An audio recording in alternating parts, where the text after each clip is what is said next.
Okay, we're in the wood shop and I'm ready to start working on this.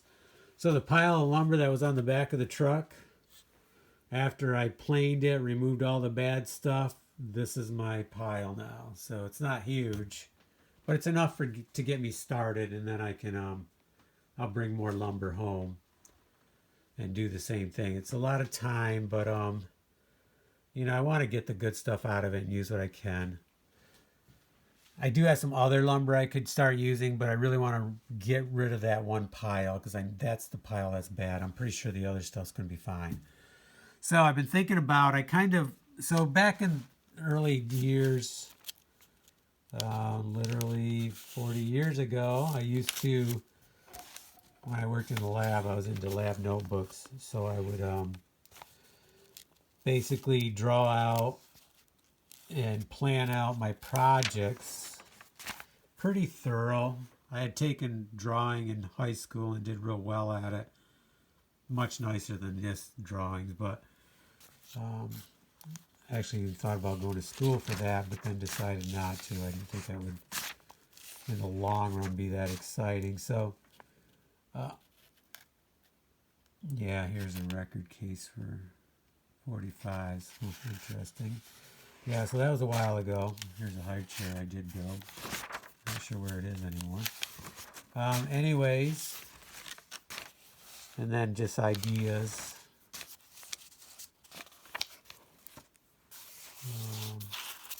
So I would, and some things I still have to do this. Like when I built the gazebo, that took me a while to really nail down the drawings and the plans.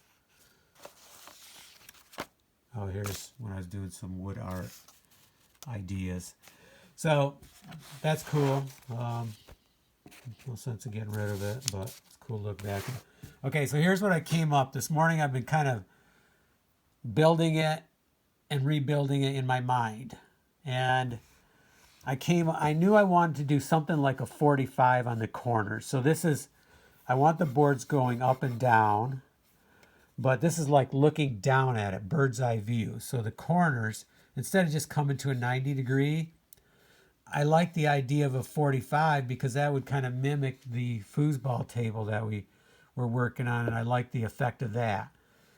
And then I thought, okay, I could run a board straight across and just screw into each board kind of on one plane, but then I thought, no, what if I use a little bit more lumber, but I could do double layer of boards and leave a gap. If they're wide enough, leave a small gap. So it'd go around, over, and then the front is open. So when you're looking at the front of it, I'll have some supports here, a shelf, and then the base, I wasn't going to put a shelf down there. I'll just let the stone floor, so when you look down, you'll be able to see the stone floor because we got that beautiful stone. So I really don't need a bottom board. And this shelf right here, along with these supports, should give it a lot of structure, especially these supports here. And this will stop it from going out or in. So that's my plan right now. So we're doing two different things. We're doing a low one, which is only 18 inches tall, and we're doing a high one, which is 35 inches tall. Like on the low one, I'm not going to do a top because it's going to be stone. I'm just going to set a stone on top and that's it. I'm going to do the same concept, but no top. On the tall one, I feel like I need to do a top because, I don't know, I just feel like I do. So I think what I'm going to do is supposed to be 35 inches tall. I'm going to cut it back, leave 1.5 inches of wood top that I can do. And I'm kind of thinking I'll do something like this where I'll come around and 45 them too. So and maybe do this type of thing, maybe do this type of concept. And we're going to get back to this project. I actually know where these are going to go now.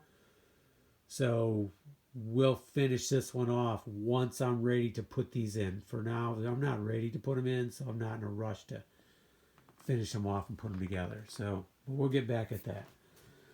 Okay, so I'm going to start cutting boards. I need some 18 inches because there's going to be no top. So it's right from floor right to the stone, 18 inches. Oh, hold it.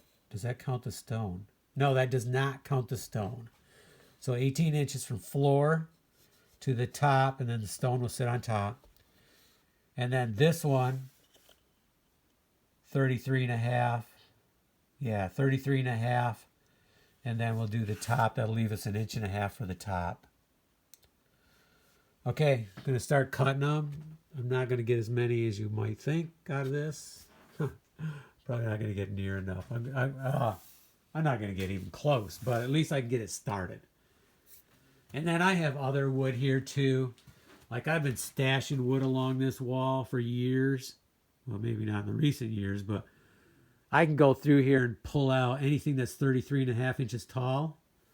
I can pull that out for this project. I don't have to pull everything from my other wood source. I could pull some from here too. So we'll see, but I'm going to get started. We'll check back later. So I guess one thing I should point out is if you have the ability to build things in your mind, it's a fast way to go through multiple options quickly, pretty quickly. Like literally laying in bed in the morning, sometimes I can go through like 4 or 5 different plans and then think about it some more and then settle on one.